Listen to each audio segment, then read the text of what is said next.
अब कहानी शुरू करते हैं। दिसंबर का महीना शुरू हो चुका था। ठंड अपने पूरे जोर पर थी। सुबह और शाम को कोहरा इतना घना रहता कि दूर तक कुछ दिखाई नहीं देता था। रमेश खेतों में मजदूरी किया करता था। मेहनत ही उसका सबसे बड़ा सहारा थी। उस दिन भी रमेश सुबह सुबह खेत पर काम करने के लिए पहुंचा ही था कि तभी उसका मालिक वहां आ जाता है। अरे रमेश, तू आ गया? चल, अच्छा हुआ। जी मालिक, आज जल्दी ही आ गया हूँ। खेत में काफी ज्यादा काम बचा हुआ है, सोचा सुबह सुबह निपटा ले। ना रे रमेश, आज से नहीं। नहीं मतलब? आज से मैंने सभी मजदूरों की छुट्टी कर दी है। लेकिन मालिक, अभी तो दिसंबर का महीना शुरू हुआ है। वही तो कह रहा हूं, दिसंबर में ठंड बहुत बढ़ जाती है।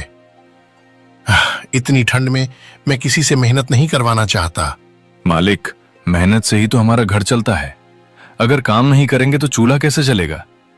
घर में बूढ़ी माँ है, बीवी है, सब इसी कमाई पर निर्भर हैं। देख रमेश, ये मेरे बस की बात नहीं है। इतनी सुबह सुबह उठकर तुम लोगों पर निगरानी रखना, खेतों में घूमना, मेरी उम्र भी अब उतनी नहीं रही। मालिक, चाहे निगरानी न करना, हम अपने आप काम कर लेंगे। आधी मजदूरी दे देना, पर काम मत बंद कीजिए। नहीं रे रमेश, फैसला ले चुका हूं। इस पूरे महीने कोई काम नहीं होगा।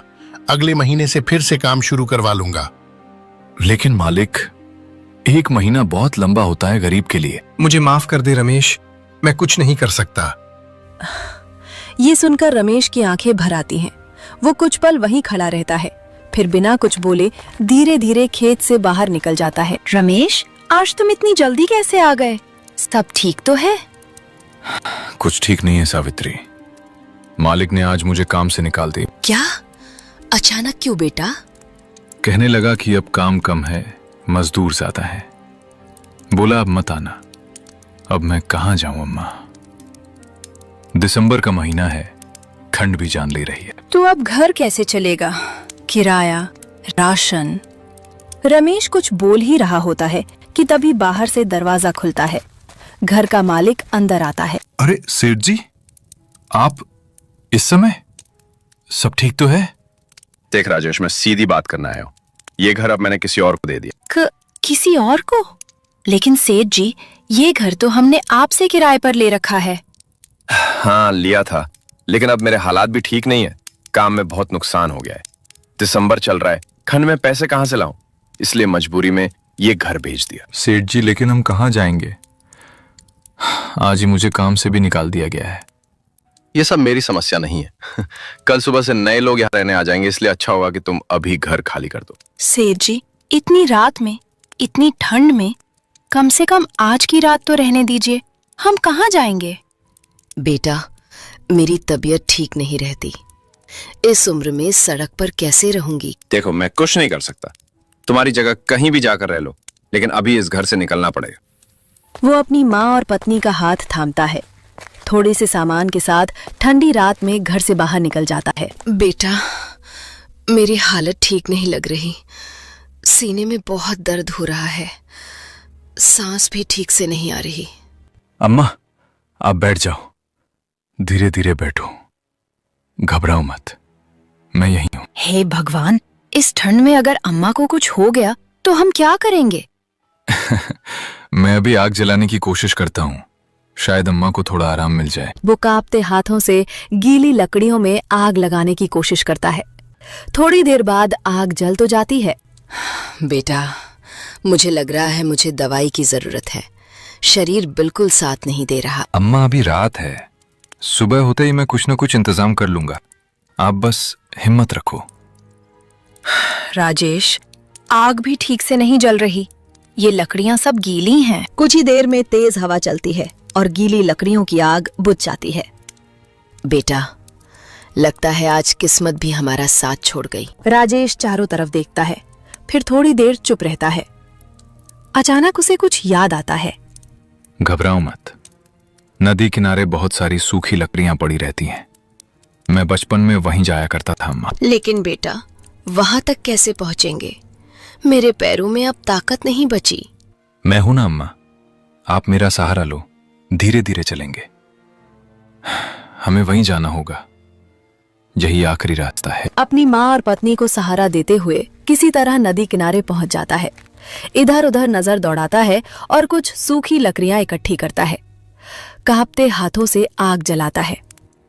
चलो, आग जल गई।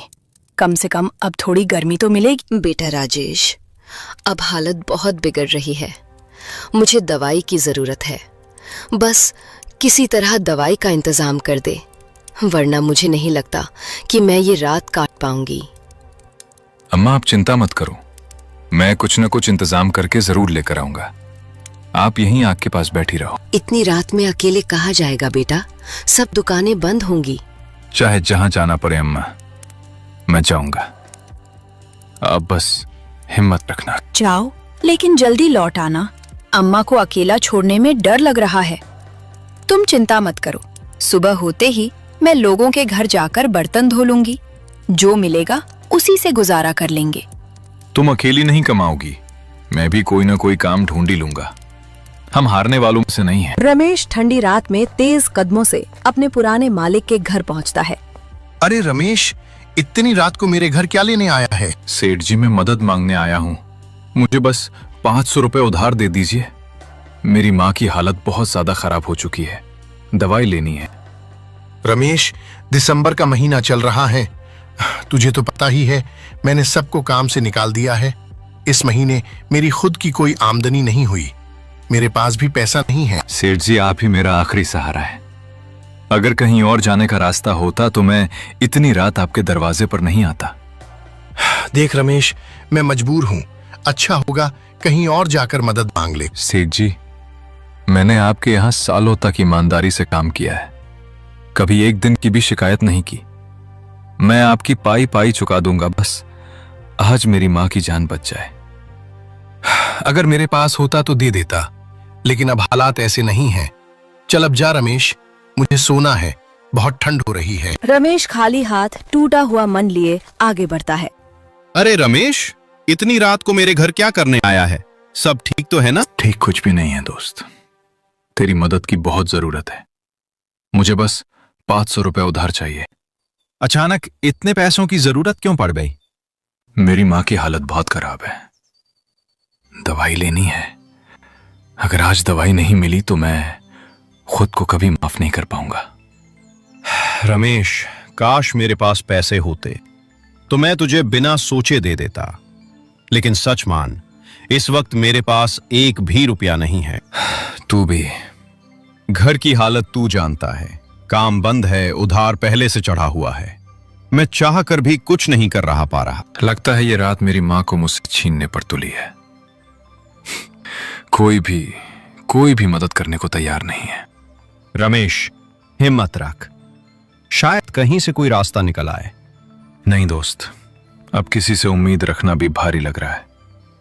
चलता हूं, अगर किस्मत पे कुछ लिखा होगा तो रास्ता खुद मिल जाएगा। रमेश बिना कुछ कहे सिर हिला चल पड़ता है। अम्मा, अभी तक रमेश नहीं आया, मुझे डर लग रहा है। बेटी, चिंता मत कर, वो दवाई लेने ही गया होगा। मेरा बेटा मुझे छोड़कर नहीं जाएगा। हाँ अम्मा, वो जरूर आएंगे, आप बस हिम्मत बनाए रखो। बेटी, बहुत देर हो गई है, लगता है मेरी सांसें धीरे धीरे साथ छोड़ रही हैं। ऐसा मत बोलो अम्मा, ऊपर वाला इतना बेरहम नहीं होगा, कोई ना कोई रास्ता जरूर निकलेगा। तभी दूर से ट्रक के इंजन की आवाज सुनाई देती है। ट्रक नदी के पास आकर धीरे धीरे रुक जाता है। अरे, आप लोग इतनी रात को यहाँ क्या कर रहे हो? कुछ नहीं भैया, मेरी माँ की तबीयत बहुत खराब है, हमें घर से निकाल दिया गया है। अब हमारे पास रहने की कोई जगह नहीं है। ओ मेरी बहन, इतनी ठंड में, इस हालत में, भगवान। मेरे पति दवाई लेने गए हैं, वह जरूर कुछ न कुछ इंतजाम करके आ जाएंगे।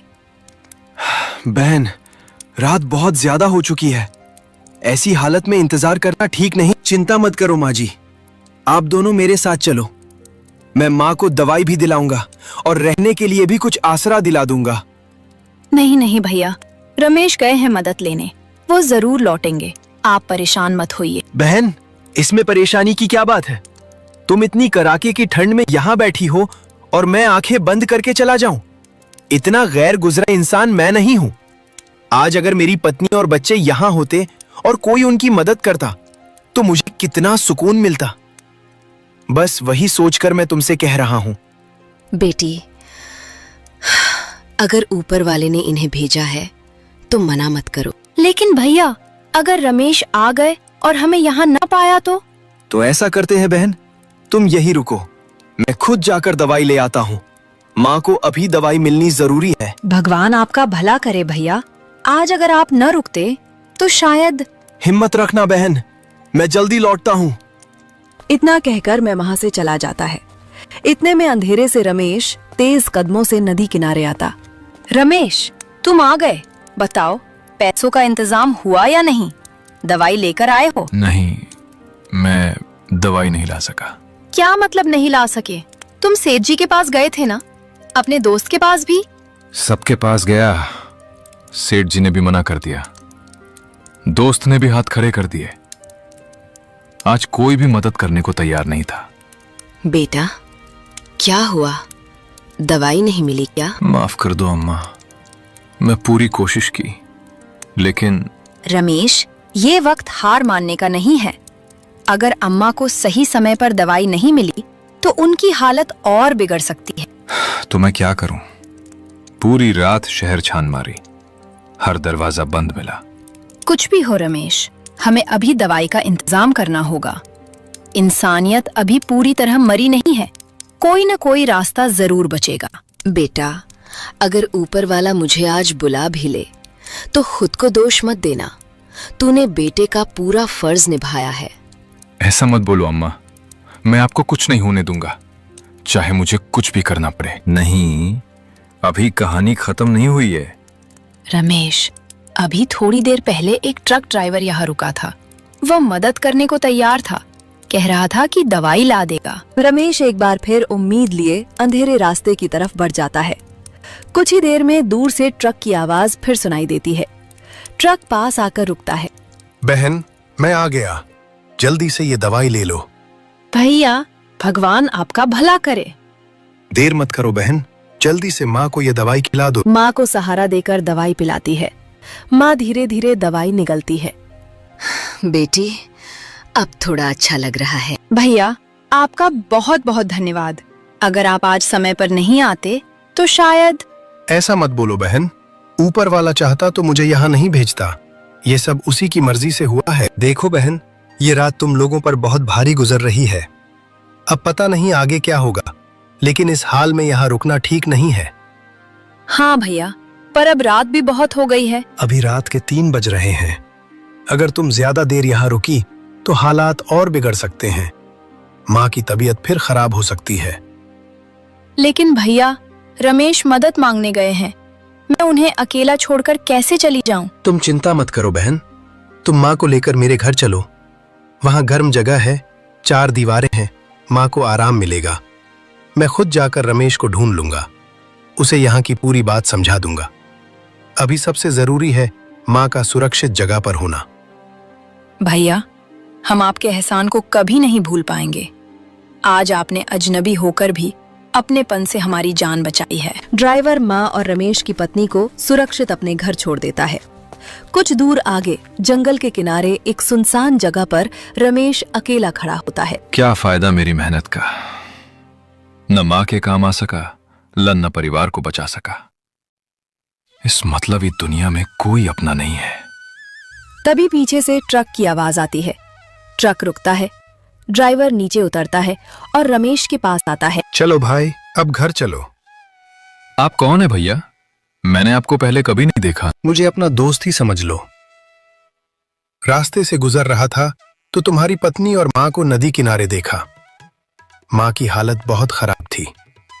मेरी माँ अब कैसी हैं? अब ठीक है, मैं उन्हें दवाई दिला चुका हूँ और तुम्हारी पत्नी के साथ उन्हें अपने घर पर सुरक्षित छोड़ आया हूँ। भैया, आपने तो हमारी जान बचा ली। इस मतलबी दुनिया में किसी ने मेरा साथ नहीं दिया, लेकिन आप फरिश्ता बनकर आए। अरे नहीं भाई, इसमें मेहरबानी जैसी कोई बात नहीं है। एक वक्त था जब मैं भी इसी तरह सड़क किनारे बेसहारा खड़ा था। मेरे पास भी कोई नहीं था। तब किसी अजनबी ने मेरी मदद की थी। आज मैं उसी कर्ज को उतार रहा हूं। आज आपने मुझे ये यकीन दिला दिया कि इंसानियत अभी जिंदा है। मैं जिंदगी भर आपका एहसान नहीं भूलूंगा। इस कहानी से हमें ये सीख मिलती है कि हमें कभी भी दूसरों के प्रति बेपरवाह नहीं होना चाहिए। अगर रास्ते में कोई व्यक्ति अकेला या परेशान हालत में खड़ा दिखाई दे तो उसे नजरअंदाज नहीं करना चाहिए। हो सकता है वो किसी मुसीबत में हो, बीमार हो या उसे सच में मदद की जरूरत हो। अगर आपको हमारी कहानियां पसंद आ रही हैं, तो एक छोटी सी रिक्वेस्ट है, कृपया हमारे चैनल को लाइक और सब्सक्राइब जरूर करें। आपका एक छोटा सा क्लिक हमें बहुत हिम्मत देता है और हम आपके लिए और भी मजेदार कहानियां, एनिमेशन और इंटरेस्टिंग कंटेंट ला सकते हैं। आपका सपोर्ट ही हमारी असली ताकत है। तो चलिए मिलकर इस छोटी सी फैमिली को एक बड़ी दुनिया बना देते हैं। धन्यवाद दोस्तों।